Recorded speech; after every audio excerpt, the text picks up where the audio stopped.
want to be able to get to as much as possible. And you might want to take some notes if you have any questions, because we're going to have some time for some questions afterwards. And I have some notes here so I don't forget anything. Okay, now today, make sure that's up here. Okay, we are going to be discussing raising musical kids. And I want to first commend you guys for being here and being involved in the musical journey with your children, especially via the Suzuki method. It's quite a special journey, and it's very rewarding as a Suzuki parent. You guys obviously value the role of music in your child's life, or else you wouldn't be here, right? So we all know how important it is. In my experience, I've observed that musical children and children that study an instrument, they do well academically. They're usually high achievers. They're usually the ones on the honor roll, and they're very well disciplined. Now, today we're going to be discussing my experiences. I don't have all the answers for you. I wish I did, but I don't.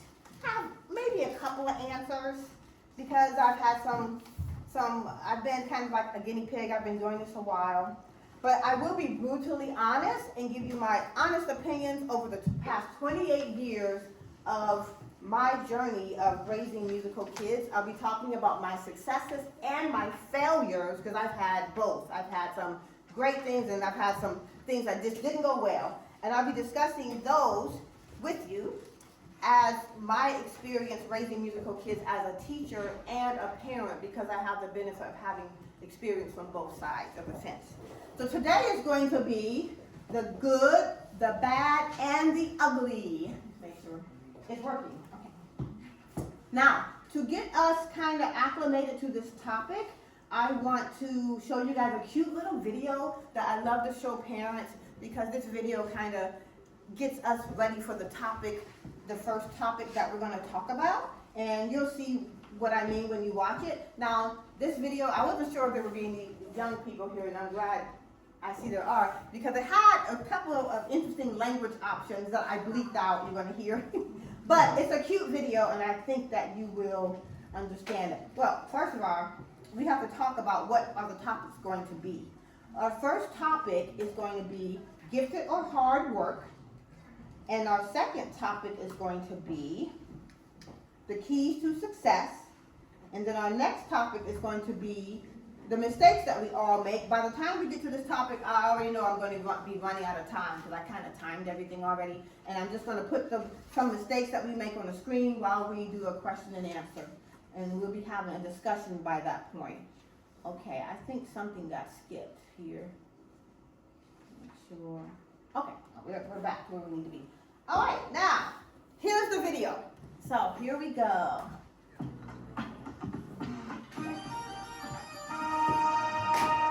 Have you heard the news? Talent does not exist. So says Malcolm Gladwell in Outliers. So says Jeff Colvin in Talent is Overrated. So says John Grisham in The Associate. So here's the story we've been told. When you're just a wee little fetus floating around in your mummy's uterus, the hand of God comes in and pokes you. Then you're talented. But not everybody gets poked. Only a few people do. And the rest of us are forever trailing behind these pokies. Talent, it's just luck of the draw. Now, amazingly enough, the hand of God thing, not true. Turns out, what we consider talent is actually work. And I don't just mean some work, I mean a lot. 10,000 hours of deliberate practice. That is 3 hours a day for 10 years. But once you've logged these 10,000 hours, you are a genius. People, I can't help but feel that this is bad news. Before, we could feel all right about not being successful because, hey, we're not talented. But now, we're just lazy, afraid of a little hard work.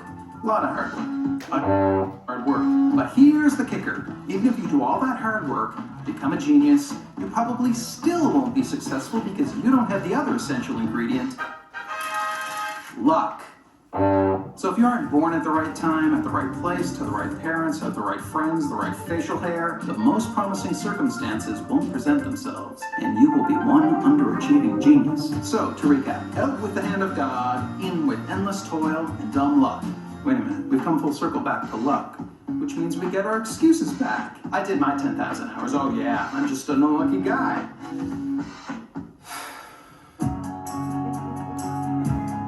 Okay, so that's a great segue into the topic of gifted or hard work. Now, I hope you noticed that he talked about the 10,000 hours. That's a real thing. There's been studies that shows that it takes, if you want to be considered to be highly accomplished or genius level, which I don't really believe in genius, but that's a whole other topic. But if you want to reach that level, it really does take 10,000 hours. And he didn't just say 10,000 hours of hard work or practice. He said 10,000 hours of deliberate work. Deliberate is a very important word, and we are going to circle back and talk about that. Okay, so that brings us to our first topic, gifted or hard work. Now, I've had many, many debates with people on this topic because you'll see why in a minute. My own children started learning the instruments when they were age 2 and 3, and they had the benefit of having me as their mother and teacher to work with them every single day and to correct things right away or teach them things right the first time so they made minimal mistakes. And they progressed very quickly because of that. And by the time they were old enough to be in programs with their peers, they were already light years ahead of their peers. So people, they got a lot of attention. They started winning enormous competitions, some competitions with huge prize money. My youngest son won a competition at the age of 14 that was $10,000.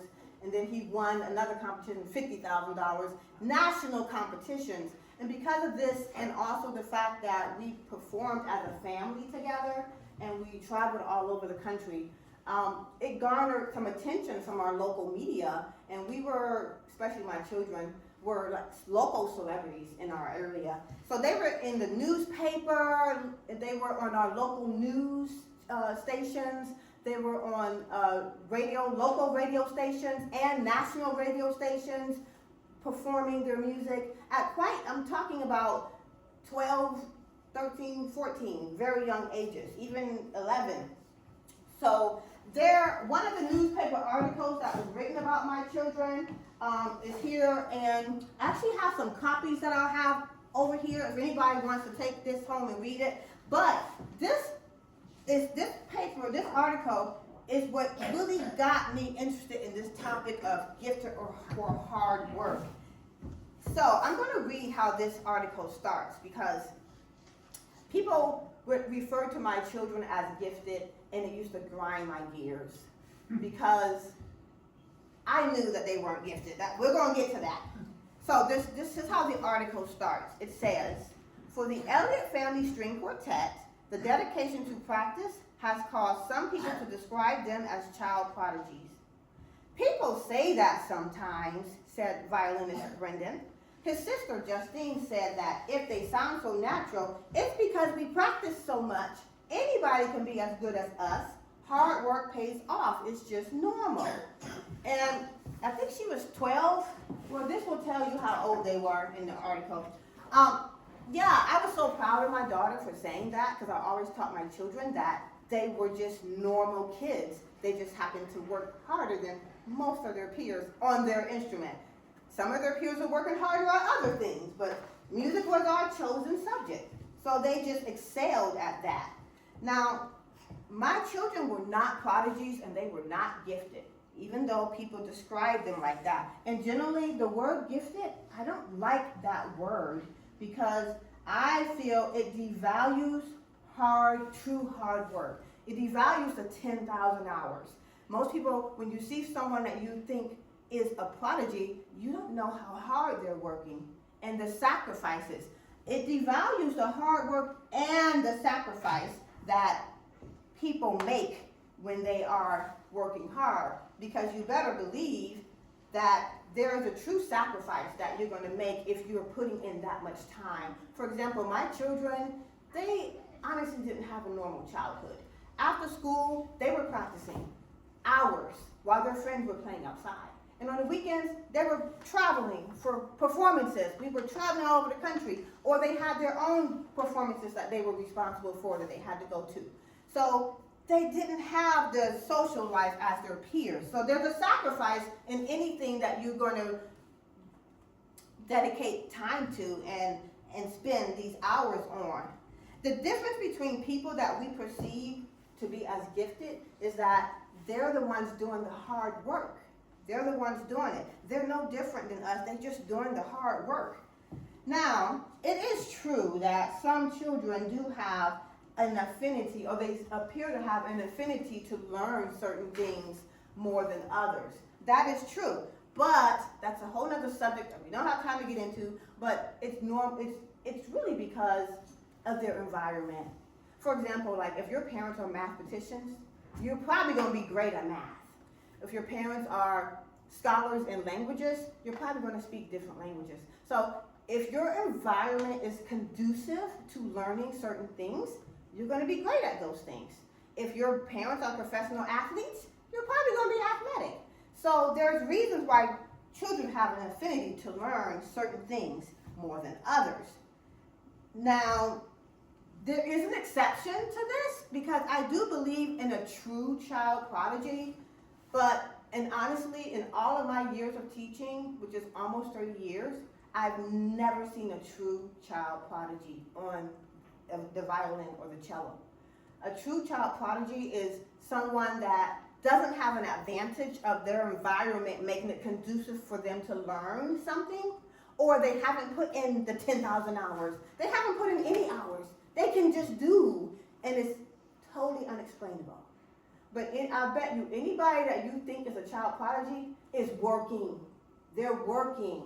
So, in essence, well, first I want to just say this statement, that the Suzuki method highly condones that every child can learn.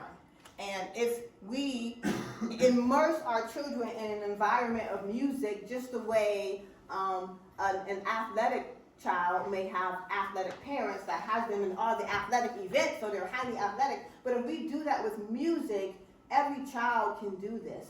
But you want to really make sure that they're immersed in this rich environment of music so that every child can have an affinity to learn. So, and to sum it up, giftedness comes from true hard work. And there's no easy button. I used to have a parent that used to ask me, is there just a way that we can just get there? We're practicing, but they're not getting better. There's no easy button, and this takes time. You can't rush the process. You can't bypass the steps that it takes to get to a high level of accomplishment. I do believe that some children can catch up. If you have a child that, say for example, they're not in an environment that makes it conducive for them to learn the instrument. Maybe the parents are clueless, don't know anything about music, and don't know how to help them, or maybe the parents don't even support the music. But say that child has fire and motivation and grit and work, and they work hard, and there may be another child that has all the advantages. Parents are musicians, they take the private lessons, but they don't have the heart.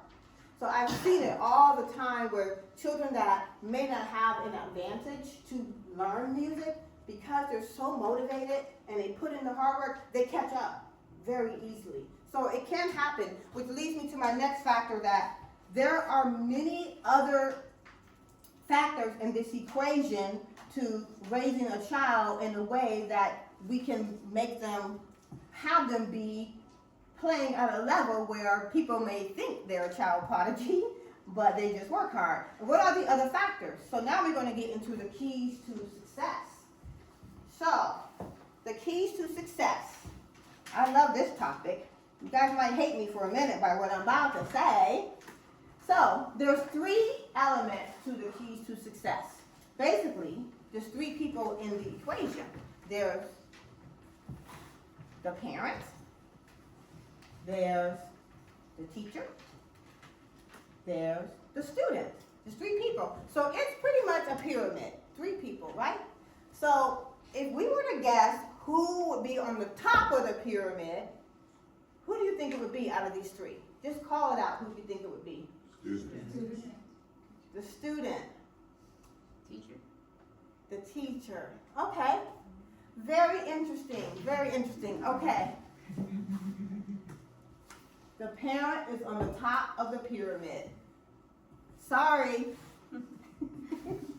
Sorry. You can start pulling out your hair. The parent at the top is at the top of the pyramid. That's very interesting that so many of you guys immediately said the student. Now, it gets easier. It gets easier. So don't have a freak out moment yet, because it does get easier. But the parent, especially in the formative years, the parent is at the top of the pyramid. And that's the step that many parents don't recognize. And that's where a lot of parents miss it. So, why do you think the parent is on the top of the pyramid? I'm going to just tell you why. Because you're the one at home with your child every single day. Your private lesson teacher sees your child once a week in a private lesson, maybe twice a week if they're having group classes. But you're home with your child every single day. So if you think the child is at the top and the teacher is in the middle and you're at the bottom, all the teacher is able to do is put a Band-Aid on the child every time and then take him home and come back, another Band-Aid, take him home. Because you have to be in the pyramid, and you have to be at the top of the pyramid, especially in the beginning phases of this. And that is why the Suzuki method, I always tell people, is not for the faint of heart for a parent. It's very parental heavy, because the success is 90% you in the beginning. You help set the foundation, and then you take the training wheels off. It does get easier, but you gotta help set up the foundation. Children don't know how to police themselves. If you were to run a stoplight, would you give yourself a ticket? No. Do you think a child would? They're gonna argue with the policeman. I paid the right note. I did the right bowling. They're not even gonna know, but they need somebody to help them know and keep them on track. So let's talk about this, because I'm going to talk about the role of each person, starting with the parent. Like I said, the parent is at the top of the pyramid. My parenting style, when my children were young, I was a very strict parent musically, because I'm a musician, and I knew what it took to be great. I never became as great as I wanted to be, because my parents didn't know that they needed to push me. They were clueless. So I was kind of all on my own. So I really didn't know what I was doing.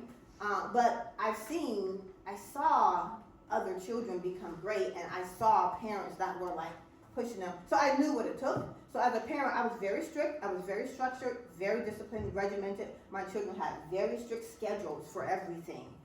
And I was often referred to as a tiger mom when my children were young. And if you know the term, if you know, you know. Tiger mom. Now, like I said, children cannot police themselves. If you don't tell your kid to do his homework, you think he's going to do it every single time? If you don't tell him to brush his teeth, you think he's going to brush his teeth every single time? They don't know how to police themselves. Most children are not self-motivated. They need the parent to set up strict guidance to help them stay self-motivated. And if you do have a child that's self-motivated, you're very, very lucky. Congratulations, capitalize on that. In my experience of teaching 28 years, I've seen in my studio, usually in any given year, only about 20% of my students are self-motivated. And that, yes, 20% of students. Now, most students, 100% of students, when they first start, motivation way up here. Because they're asking, I want to play violin, I want to play cello, I want to play whatever. So motivation's way up here. And then you notice what happens once they start lessons. They realize, what? I got to do what? I have to work? I have to practice? And then the motivation starts to come down a little bit. Because they see little Johnny over here playing like a bandit, but they don't know about that practice that it takes. So the motivation starts to wane as they realize the work. But that's why the parent is important, because we need to help keep them motivated. Children cannot motivate themselves. Most children, 90% of children. Now, because parents don't know their roles, these are things that I hear parents say to me all the time. And if you said it, it's okay. I hear it all the time. These are things I hear parents say, and I'm just like, huh? Okay, so I hear things like, can you tell Johnny that when he's home, he's supposed to listen to me? Johnny's standing right there, and Mom is, when he's home, can you tell him he's supposed to listen? And I'm like, who's the boss? Like, I don't get it. So I hear that, I've heard that, and Johnny's right there, and Mom is asking me, and I'm like, Johnny, Mommy is my helper. She's important, and it just boggles my mind that parents don't understand that. You know, your role is important. You have to know that your child is supposed to listen to you. Nobody should tell you that. Then I hear things like, this one's crazy. This is a doozy. Well, it's his fault because he won't practice. I'm way too busy. I don't have time to tell him to practice. I don't have time. I got my own stuff going on. So if he doesn't practice, that's his fault. It's all on him. And I'm just like, really? Like, okay. You tell your child to do their homework. You tell your child to take a shower. You tell your child to brush their teeth. You tell your child to do all these other things that are important. But if you feel like it's important, why don't you tell your child they need to practice and enforce it? Children cannot police themselves. They're not going to just, okay, I'm going to go do all this hard work. Kids are not going to do that naturally. So we can do things to make it so it doesn't feel like work, but we have to be in that pyramid. And this one goes along the same lines where I've heard parents say, well, he practices, but only when I tell him to. But if I don't say anything, then he's not going to practice. Just tell him to practice. Like I said, you tell him to do other things. So we need to know the important, if we feel like something is important, for example, we all know if our kids do well academically, they're probably going to do well in life. They're probably going to get good jobs and not be in poverty. So we know the importance of that. So if you know the importance of music and you feel like it's important and it's something that they can benefit from, it's going to add value to their lives, you have to encourage and enforce it in the home as a parent. Don't leave it to your child because they can't do it themselves in the beginning. So that's the role of the parent. Let's talk about the teacher. As far as the teacher, this one's easy. Just find the right fit for your child. Like as a teacher, we know what we're doing. We know how to teach. We know how to teach kids, you know? But some teaching styles are different from others, so you have to make sure it's the right fit. My teaching style is very much like my parenting style. I'm very strict. I'm very rigid. I have high expectations, but I like to sprinkle a little sugar on it with my students because you don't want the kids to be miserable. You got to sprinkle some sugar and then hammer down. So I do have a very rigid style of teaching because I expect something. If you're going to come to me, I don't want your time wasted or mine, so I expect a result. So that's my style. And sometimes it doesn't fit everybody. I have meetings with parents before I take on their children to make sure that we have chemistry. And honestly, it's always chemistry in the beginning. But then sometimes things change. Children change. Sometimes their interests change. And that's where the parent and the teacher need to stay in the pyramid to make sure we keep them motivated. Also, as far as finding the right fit for the teacher, you just make sure the teacher can teach the level that you want to teach. For example, I am not a cellist, but I teach beginner cello. So I've had cellists that are way beyond my level of teaching, and sometimes parents, you guys just want to fit a square peg in a round hole, make it fit, because you want it to be easy. And sometimes the teacher might not be there for you. Like I don't teach advanced cello, but a teacher may not want to drive an hour away with a teacher that can teach your child. They want to take the easy route. So finding the right fit for the teacher for the student is very important.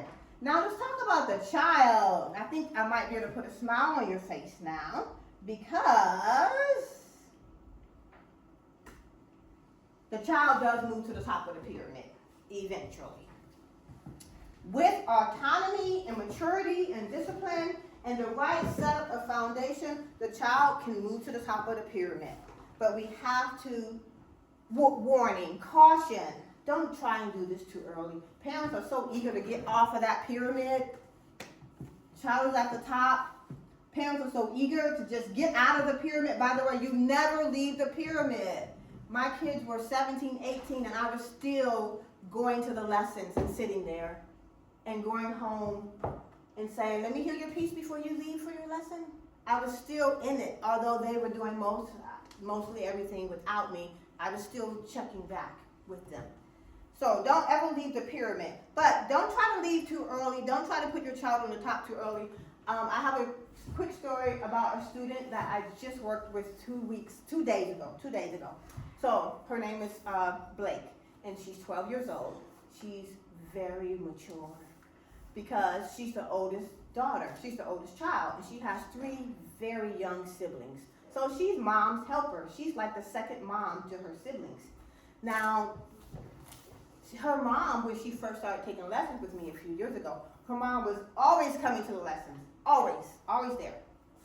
As the years went on, mom started just dropping her off. Mom got busy because I think mom believes, oh, Blake is very mature. She doesn't need me to be there. And you know, Blake is very mature. And it kind of worked because when we're working on something small, Blake could understand and she could do the work she needed to do. However, because we need to work on something larger, I'm currently in the process of preparing my students for what I call a Suzuki book graduation. And a book graduation is a very enormous task. It's when you showcase that you have proficiency in the entire book. And I believe that that's really important because it helps set up your foundation for the next book, and it helps elevate the level of playing overall for the child. And so I have milestones that every student has to make before they become a candidate for the graduation. So it's not a free-for-all. You don't just get to graduate because you know the last piece. And in the graduation, you perform, and you show that you have knowledge, you can play the entire book. And, Blake has been having difficulty meeting her milestones because the book is a larger body of work. It's not just one piece. And so I was getting a little frustrated with her because her playing level is pretty good, but why can't she meet these milestones? So even though I don't like to compare students, I said to her, I have some 7-year-olds that they're meeting their milestones and they're going to be ready for the graduation. So I know you can do this. And I know your playing level is more advanced. I know you can do this. And you know what she said to me? She said, they probably have help at home. Broke my heart because she's on her own and she can't police herself, even though she thinks she can. Because every lesson I would ask her, okay, verbatim, tell me what are your milestones for next week? And she would say, I have to do this, this, and this. And the next week, what? I thought you said what happened? I don't know. So she needs somebody to hold her accountable at home because children just aren't good at doing that yet. So I made a note to talk to her mom and let her mom know that, hey, she needs you to step in to help make sure she's accountable to be ready for this graduation. So, in other words, just don't try and leave the pyramid too early or don't try to put your child at the top too early. I generally don't see kids go to the top of the pyramid until they start driving. 15, 16, 17, when they can drive themselves. So, that's just make a note. Now, also, when it comes to the child, the child who's at the top of the pyramid now, we want to make sure we understand their personality and their motivation for playing the instrument. Like, what are their goals? Do they enjoy it? When it came to my 3 kids, my biggest mistake and regret as a parent, a music parent, is that I had a cookie cutter approach for all 3. I have 3 children, and I had a cookie cutter approach for all 3.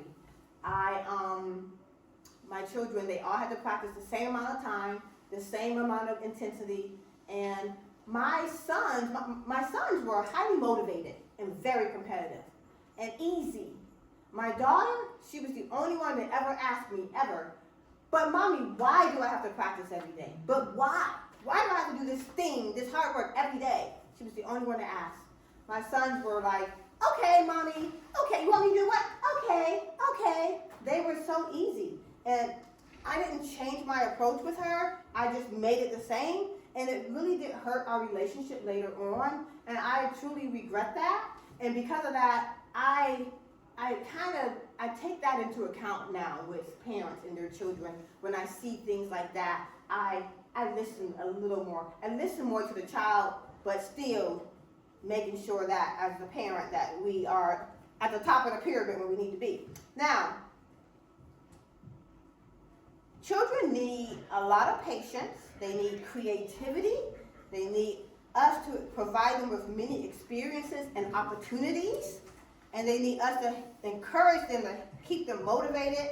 And they need lots of incentives, many incentives. It's the incentives that makes this hard work look not like hard work. And I was going to do a whole slide on hard work, but I knew I wouldn't have time. So I made a little, you guys probably have it, a little handout of some incentives that I've used for years, since my kids were 3, and I use with my students. And they really, really do help make this hard work not seem, it makes it seem fun. So I hope some of those will help you guys.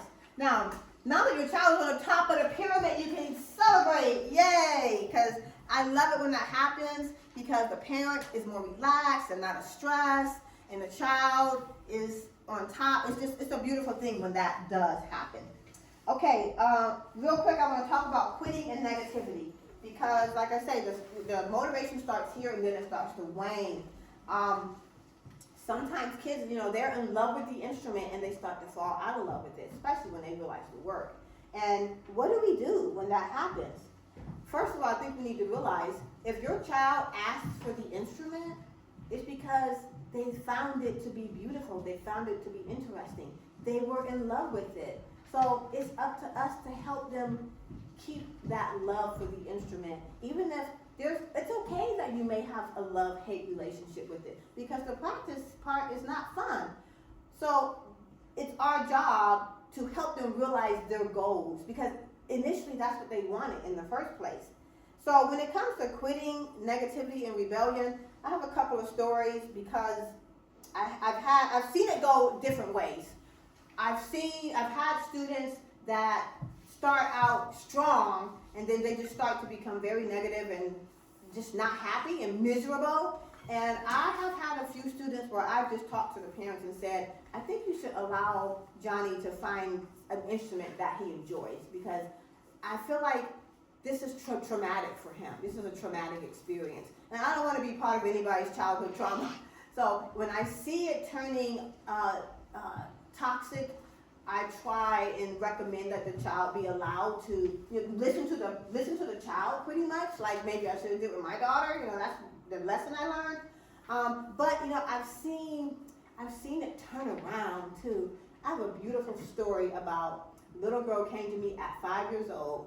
Her older brother played, and then he grew up and got married, and then mom started all over again, having another baby, brought the new one to me. The little girl was on fire. She taught herself vibrato. She was just all over the place. And she loved it. But around the age of 15, she started to rebel out of nowhere. It was like light switch. To the point where she had beautiful long blonde hair, shaved, buzz cut, stole a car, ran away from home, got caught by the police, had to go to court, and then her mom, bless her soul, her mom was a musician, by the way. Her mom truly valued music in this girl's life.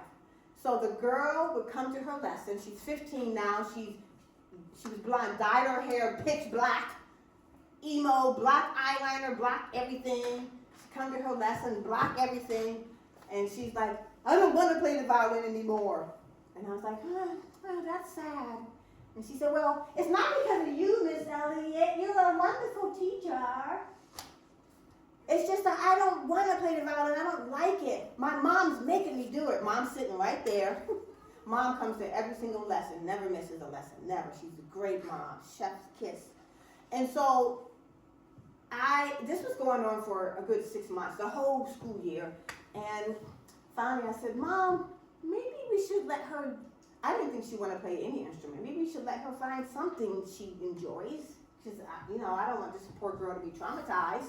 even though, you know, she had developed a very high level too, but now she hates the violin. Like, what can you do? So her mom said, no, she's not quitting. And I thought, okay. But every June, the girl would say, I'm not coming back next year because I'm quitting. Her mom would say, okay. And then she'd be right back in September. She'd be right back. So this went on for 3 years. She's 18 and she's still with me. And guess what? She changed. Mom sprinkled some fairy dust on her. I don't know what mom did, but her mom played the long game. And that girl changed. She's 18 now. She went from stealing cars, getting arrested, and now she fell in love with the violin all over again. And now she cares. She doesn't want to study professionally, but she cares. Now she cares. She's happy again.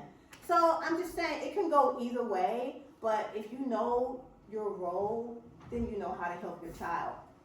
Okay, so the parent and the teacher can make a huge impact on the resilience of the child. So stay in the pyramid. Let's move on, because it's not just those 3 things. There's other things, right? There's that thing, that practice, that work. Let's see how we're doing on time. Okay, let's talk about practice. Practice is one of the huge keys to success. However, practice does not make perfect. You will make progress, but you won't get perfect. You won't achieve excellence just because you're practicing. You can practice 10,000 hours a day and just be mediocre, because it's the how you practice. Now we're going to circle back to that word deliberate. Deliberate. It's how you practice which determines how far you go. So let's talk about the word deliberate. If you want your child to achieve greatness, and quite frankly, your child didn't want to play the violin or the cello to be a poor player. You think they wanted to play so they can play poorly? The next video I'm going to show you is a video of my own children when they were very young, talking about practice, what they hate about it, what they like about it. And it's going to come up about, do they want to play poorly? You're going to hear it from their mouths, and I think all kids feel the same way. If your child sucks at soccer, you think he's going to keep playing soccer? No, they're going to quit. So we want to make sure that they're practicing in a way that they can achieve the goal that they initially wanted. So we're going to talk about the difference between deliberate practice versus regular practice. Now, deliberate practice is basically focused. It's focused on effort. The difference is, when you practice with deliberation, you're focused on improving something, versus when you're doing a regular practice, you just focus on repetition. So you can repeat something all day long and not get anywhere. So it's the how. When you're doing it, repetition is important. Don't get me wrong. But when you're doing repetition, you should have something you're trying to elevate, something you're trying to make better. You should have something you're trying to improve. So that's the difference. Whether it be, can we make sure the fingers are on the tape? And with young children, it should always be one thing at a time, because they will blow a gasket. One thing at a time. Once you fix that, then go to the next thing and hope you don't get a leak. Sometimes you whack-a-mole, you fix this and then I don't know, but you keep fixing the small things. So focus on improving something. Deliberate practice also should include challenging tasks versus comfortable tasks. I'll give you an example. I see this all the time with parents. When your child finishes a song, you're like, okay, next song. And parents are the main ones guilty of it. You feel like when your child is done playing Lightly Roll, he should be playing Song of the Wind the next 2 seconds. But I hate to break it to you, when your child learns the notes to a song, that's the first step. That is the very beginning of the process. Now we have to challenge them to elevate the piece and to elevate their playing. Learning the notes is just the first step. Challenging them is going to elevate them into playing well. If you're just playing the notes all the time, you're just scratching the surface of what your child initially saw that they liked about the instrument. So, also another example, one of the reasons why I like to do Suzuki book graduations is because when you finish a Suzuki book, it shouldn't be the end. You should have something to commemorate that you have achieved it, and you should prepare yourself for the next level. And if you can show that you have proficiency in the entire book, it elevates your entire level of playing. It gives you a challenging task. Now, we could just make it comfortable and say, okay, Johnny just learned the Levine in book 1. Okay, we're done. Okay, now we're just staying comfortable. Can we challenge him further to elevate his level, his overall level? Deliberate practice requires constant feedback, which is why my young girl who she felt like she didn't have help at home, they need that feedback from their parents and the teacher. Now, regular practice is just you put your child in a room and you go away and you don't know what's going on. So how do you think that's going to work out for you? The child is not going to elevate. Yeah, they might improve at just playing mediocrely, but are they going to become great if they have no feedback? Probably not. Now, deliberate practice, it's nice if the goal is to enhance the performance. I used to always make sure that every piece my child learned that they performed it. Because, what's the point? Practicing without performing is not fun. And that's another thing you're going to hear my children say in their little video I'm going to show. That the advantage that you get from performing. Like, children enjoy that. They really do. Versus just your goal is to just practice. Now let's talk about, since we're talking about practice, how much time should your child be practicing? Oh, this is a hot button. So, these are some charts. I'm not even going to go over the numbers. You can just look at the numbers on your own. But I will tell you, I highly go by these numbers. And this is if you just want, or if your child just wants to play for fun. Say they don't want to be professional, they just want to have fun. Now, you might look at the last category and say, what, 90 minutes? Remember, your child didn't ask to play to be poor at playing the violin. So, if they're going to enjoy it, they need to work. 90 minutes is not a lot of time. They play video games for that amount of time. And they're great at that because they're doing it all the time. So if your child is going to enjoy it, they want to be good at it. They don't want to be bad. So yes, they should be practicing that amount of time if they just want to play for fun. Now, how much time should they be practicing if they want to be professionals? Some kids are saying, I want to be a professional violinist. My own kids, my sons were saying it at 10, and I was like, no, I didn't want it. But, or if you think they want to be a professional, maybe they're not saying it, but you see what they're doing, and you're like, oh yeah, they got it, you know? So if you see that happening, this is a recommendation. I highly believe in it. My own children, by the age of 10, they were practicing 2, going on 3 hours a day. I have a student now who practices, she's 10, and she practices 2 hours a day, and she outplays all of my teenagers. She's my best student because she really works hard. And by the time my oldest son was in high school, he practiced 5 hours a day because he was a senior and he wanted to go to Juilliard, Curtis Institute, New England Conservatory, any of those, and they're really hard to get into. And he was my first child. Like, we really didn't know what we were doing. He was the guinea pig. So we practiced 5 hours a day. And to this day, he says, Mommy, I don't even remember my senior year because all I did was practice. And he got into all the schools that he wanted to get into, full scholarships. So, but by the time his younger brother came around, who was 5 years younger, he had been all immersed in this environment for so long that he didn't need the 5 hours a day. But he did practice only 4 hours a day in high school. And he got even better offers for college. He got even better offers than his brother for college. Full scholarships. So, let's move on. Okay, here's the fun one. So, this next video I'm going to show you, I did want to circle back real quick and talk about another thing about practice you guys want to be mindful of is distractions. Make sure when your child is practicing, that they have minimal distractions. Just avoid distractions. If you have little kids, when my son was 3, my daughter was 1, I would practice with my 3-year-old, and my daughter had a play mat, and she knew that she had to stay there.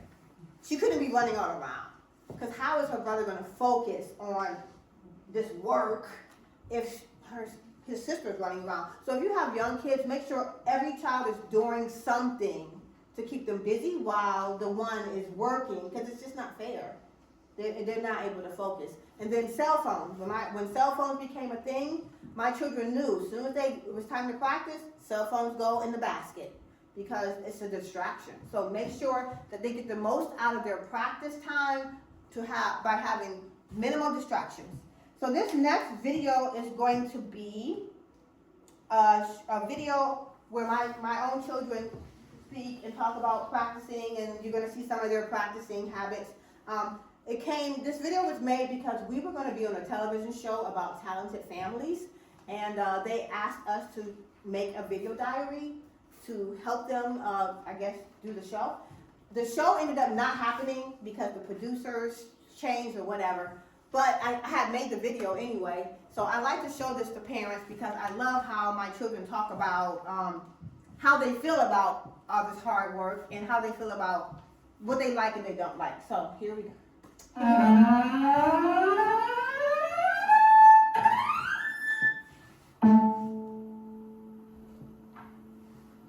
Hey, my name is Sterling Elliott. I'm 11 years old. I've been playing cello for 8 years, and I started when I was 3 years old. I usually practice 1 hour before school, go to school, and then come home and do 2 hours or 3 hours after school, and then I do my homework and, eat food, go shower, take sleep. So the fun things about playing cello is, the fame, the money, opportunities, and performing competitions. It's pretty fun, you can just start playing whatever you want sometimes.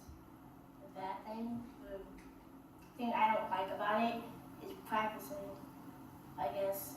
But if you didn't practice, it would be you wouldn't be good. So I guess it's kind of worth it, practice.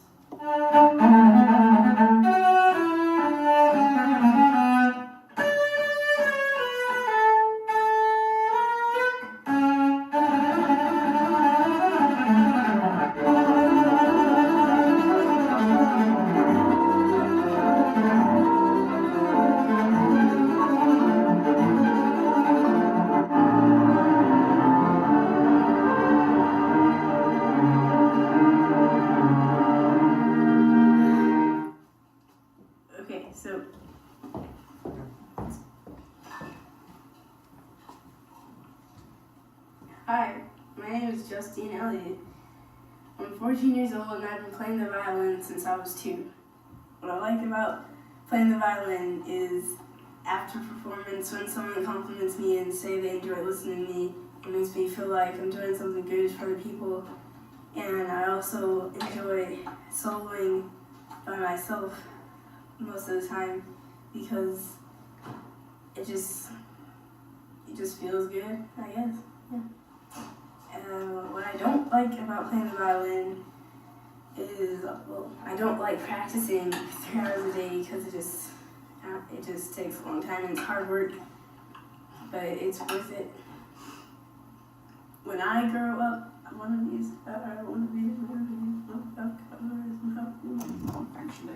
When I go to college, I want to study marine biology and continue playing the violin for fun.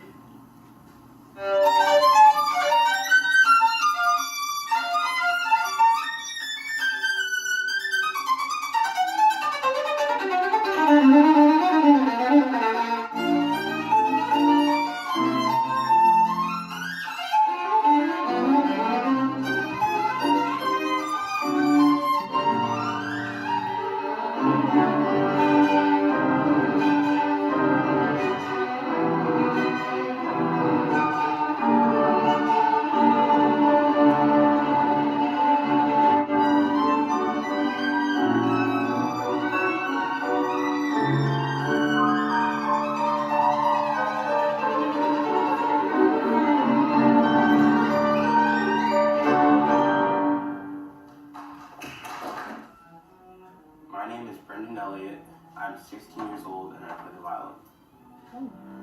I've been playing the violin since I was 3, so about 13 years.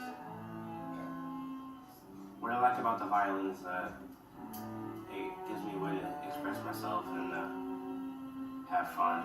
Just whenever, wherever, take it where I want to go. So you said the word fun. You're the second person to say the word fun. Sterling used that word too. So what's fun about it?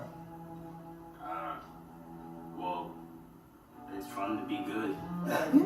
Yeah, just pretty much play whatever you want and just have a good time. I don't really have anything I dislike about playing. I mean, it's always fun. Wow. Well, you're the first one, and of course you're the oldest, so maybe you're just more mature. But you didn't find anything you didn't like about it. Mm-mm. So would you? Your brother and your sister, they had things they didn't like. I mean, would you encourage them to stay at it? That maybe they'll get to your point in life where you think it's all positive. I think so. I think they'll start to appreciate it. Okay, well, you're a good big brother. But the things that they didn't like were practicing. How do you feel about practicing? Well, I like practicing because, well, sometimes I just mess around, but when I start really getting to a point where I feel good about a piece and I feel comfortable playing it, performing it in front of people. So I like to get to that level. Yes. Well, I'd like to become a professional violinist. There's a lot of, maybe you might want to call it luck into maybe getting a position like that, but it's kind of my dream, my goal.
Okay, we're going to move on so we can try to get to some questions. You're going to grab the light?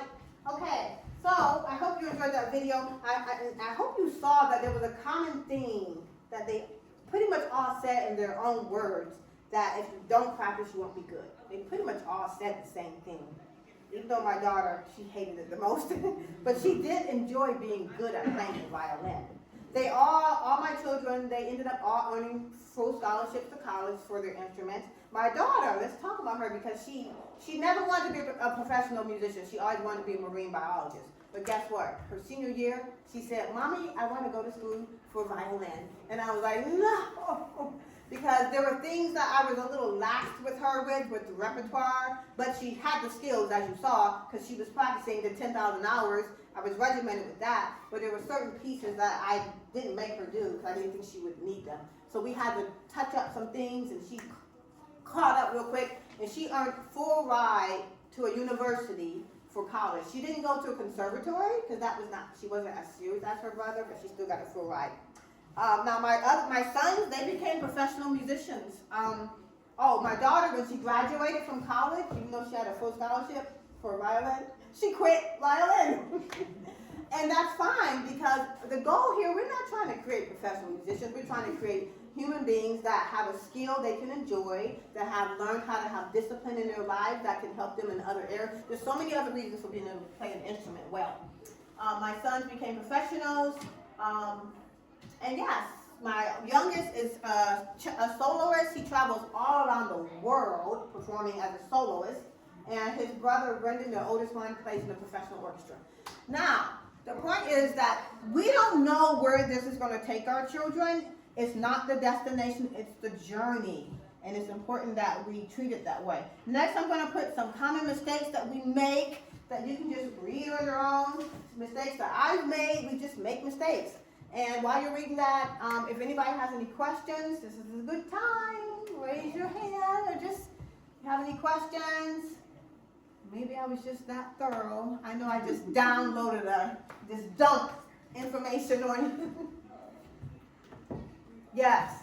I was just wondering, in the transition to the teenage part, when they have to work more with their peers, and how did you manage when they had to get over the frustrations of getting together in a Getting together in what way? in a social and a work with a good work ethic, As far as playing with their peers? Yes, with their peers. Yeah. Honestly, it got easier in some ways as they got older, because when they were really little, like I said, we practiced, well, I probably didn't mention that I used the Suzuki method strictly. Dr. Suzuki said, I don't know if you read the book, practice on the days that you eat.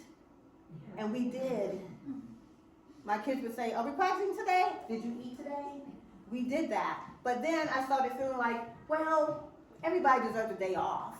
So I decided to let them have one day off, and I let them have some input, and they decided what day they wanted off, and that was their free day. It had to be the same day. But one time, I didn't feel well, and I didn't tell my kids that, this is when we were practicing on the days that we eat. I didn't tell my kids that I wasn't going to make them get their violins out, because I just didn't feel good. I just went through the day, and it was bedtime. Okay, let's go to bed. And they said, Mommy, we didn't practice. And I said, okay, get your violins out. See, if it's part of their routine, it's going to feel normal to them. So I guess what I'm trying to say is it gets easier. It doesn't get harder. Unless your child starts to fall out of love with the instrument. But I truly believe if they can play well, they're going to fall more in love with the instrument. They're only going to fall out of love with it if they're frustrated with the instrument. So that's where we want to help them put in the work. No, for my kids, it got easier. My kids, they fell in love with their instruments even more. It became their identity. So I didn't have that problem. They started owning it. It just became them. Yeah. So any other questions? If you do have questions you want to ask me later, I'll be around. Yes. Can you explain a little bit more about overscheduling there and the common mistakes? Okay, I love that one. Parents are so guilty of it, because if your child is overscheduled, then is he going to have time to practice the 2 and 3 hours needed? If they have volleyball, soccer, my children were only allowed to do 2 activities. Violin was the one, cello was the one, and then they were allowed to do one other activity when they were very, very young. But as they became really good at the instrument, it was just the instrument, because it consumed so much time. So if you're doing so many things, you're going to be spread thin, and you'll be, either you want to be a jack of all trades or a master at something. And for me, I wanted my children to have mastery on the instrument. So I believe in picking one thing you really want to master. It's up to you. If you want your child just to have a general knowledge of several things, then overschedule them and be okay with them not being amazing. They're just going to be okay at everything. Yeah. On that front, there's efficiencies of scale if you have all of your kids getting mastery in the same type of instrument, same thing. If you have multiples and if they're not all interested, it becomes hard, because just logistically, like, how have you seen that as a teacher, seeing families with one kid, trying to master the violin, another mastering like a sport? Yeah. And fairness around. Yeah, that's a really good question. In my house, I had a rule they all had to play the violin. I wish I listened to my daughter, because she really didn't want to play the violin. She wanted to play something else. But I said, you got me as a teacher, so you play the violin. I think, like, you listen to your child. If your child doesn't want to play an instrument, then let them do what they want to do. But maybe you have a child that does want to play an instrument. So you're saying, how do you balance the different things?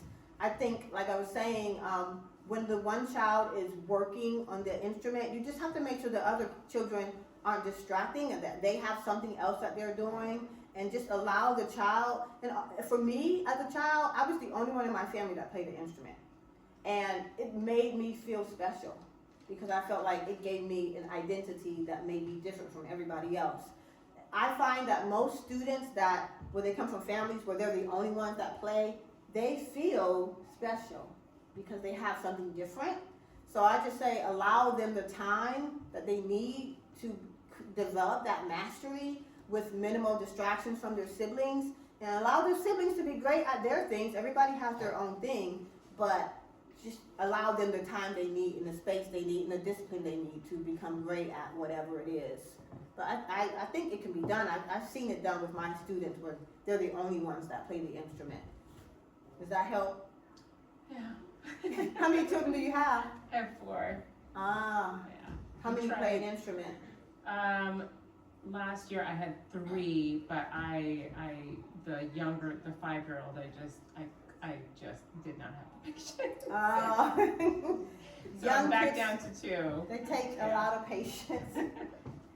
Yes, it's being a musical mom, it's not for the faint of heart. It's a lot until they get older. It gets a little easier. Any other questions? Yes. Can you go back to the slide, the practicing for fun slide, which was ambitious enough? For fun. Yeah, that one. Okay. Sorry, guys. I'm just trying. I said I was gonna be brutally honest. Yeah. I mean, I think it's okay. It is what it is. But so, like, what my thing is, when I was growing up, I had a big family. Nobody wanted to listen to me practice. So I ended up. It was about all the time. And my parents were like, if you're not going to practice, if you're not going to go to your lesson, and you're not going to practice, we're taking you out. I didn't want to leave, but they took me out because they were fed up. So for me, it's been always, I'm going to be more flexible because I want you staying in your instrument. I want you loving your instrument. And so I've had to be patient with that. And I don't want to push an expectation of professional versus fun at this sense of age. Mm-hmm. I mean, so it's a balancing act. I don't know if it's more of a question, but I'm guessing like you clearly had to face that too about how do you make sure that they're staying motivated while loving their instrument? Because if you push too hard, they might hate it. Yeah, I think the creativity and having many incentives. But it's interesting you said that your parents, they kind of left you to your own devices. They didn't listen to you, and they said, "Well, you don't practice, then it's your fault. Okay, we're taking it away." And you didn't want it to be taken away. Yeah. And most adults like that, they say, "I wish my parents had pushed me and didn't let me quit." You wanted your parent to push you so you could be good. But So my child pushes back even more fiercely if I push too hard. Mhm. So that's all. Yeah, so you have to know your child's personality. In that case, yeah, I think you have to find ways that they don't know they're working hard. You just gotta be really, really creative. That's kind of how my daughter was. Like, she was amazing, but she just didn't like playing. But it's just, you don't want to push too hard that they hate it, but still you have to know you're the parent and be creative so that, and then also consistency. After a while, a child that doesn't like your input, if you don't give up, they just give up themselves. It's like, well, and then they know you're not quitting, so. Well, the one thing that I did lay down the law is you're playing an instrument. Mhm. That was the one thing I was like, you're not getting out of it. Yeah, that's good, that's good. Find the one you like, but you're not getting out of it. Yeah, and then, if you don't care if your child becomes great, and you just want them to just play at the instrument and not ever be like amazing, just understand that's your choice. And so if your child isn't playing amazing, that's what you chose. You chose to not push the work. Yeah. So, and if you can accept that, that's fine. Everybody has different goals. What is your goal? If you're fine with your child just having a general knowledge of the instrument. I obviously want them to have the self-motivation, but like you're saying, at like a young age, they're not always going to have that. So it's like, yeah. Yeah, I think it can come later if they develop the proficiency and realize, wait, I play pretty well. Yeah. But- I'm noticing it now in his age. He's getting there. Right? Mm-hmm. Like it's Yeah, more motivation, and I think it comes in waves. There are sometimes it's a love-hate relationship. I don't really want to do this, and there's other times where it's like he's playing, 3 hours a day. Or something. Yeah, so if you know the love is there at its root, Yeah. you want to remember that and hang on to that when you have those bad days, because there's going to be an up and down. Yeah, very good. Anybody else? Okay, this is a really great discussion, and I hope it was helpful. So I have whatever I said this article, if anybody would like it. I think you guys already have the other handouts. So thank you guys for sharing this time with me, and good luck with your children. Thank you. Excuse me.